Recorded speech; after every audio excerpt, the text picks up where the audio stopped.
Créatures méconnues, les chauves-souris constituent un maillon invisible et pourtant essentiel pour notre environnement et notre santé. En régulant les populations d'insectes, elles sont ainsi de précieuses alliées de notre agriculture et contribuent à la bonne santé humaine en limitant la prolifération des maladies. Pourtant, ces petites créatures sont en déclin depuis de nombreuses années et nécessitent donc toute notre attention et notre protection. Ensemble, découvrons les actions entreprises par France Nature Environnement pour assurer leur avenir et le nôtre.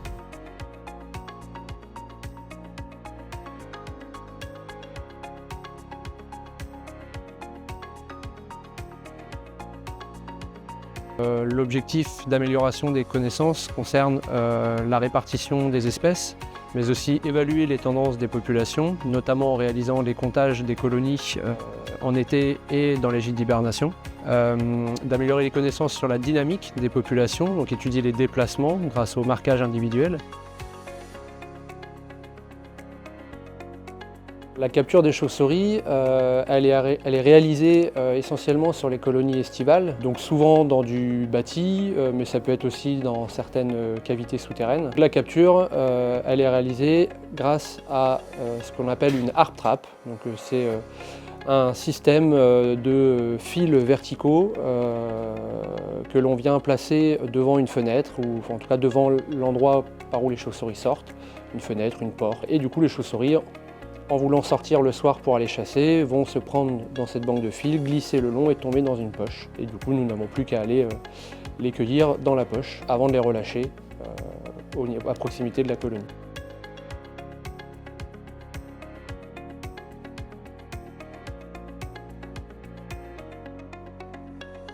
On réalise différents types de prélèvements biologiques sur les individus qu'on capture. Donc on va réaliser des prises de sang. On prend une quantité infime du sang sur les chauves-souris pour pouvoir notamment réaliser les études de virologie, d'épidémiologie. On va également collecter du guano pour pouvoir travailler sur le régime alimentaire. On va également pouvoir leur faire des écouvillons de salive, donc là encore pour les questions de virologie, d'épidémiologie, et parfois des prélèvements de poils également pour pouvoir travailler sur l'écotoxicologie.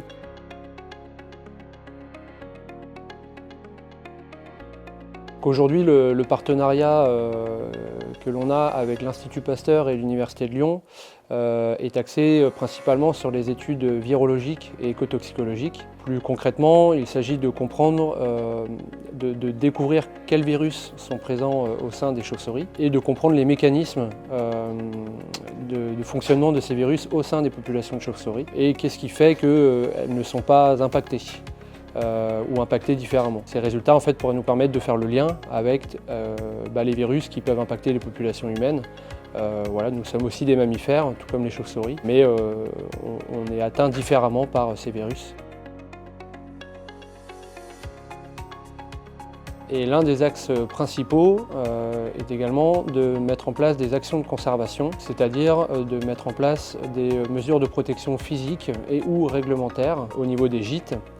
Et pour ça, on travaille avec les propriétaires, aussi bien privés que publics.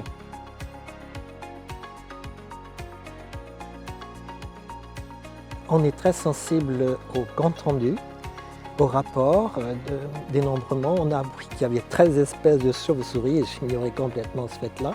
Et je trouve que c'est intéressant pour tout le monde. Ce sont des compagnons, des compagnes discrètes, volages, mais qui sont vraiment intéressantes et on s'en réjouit chaque fois au crépuscule.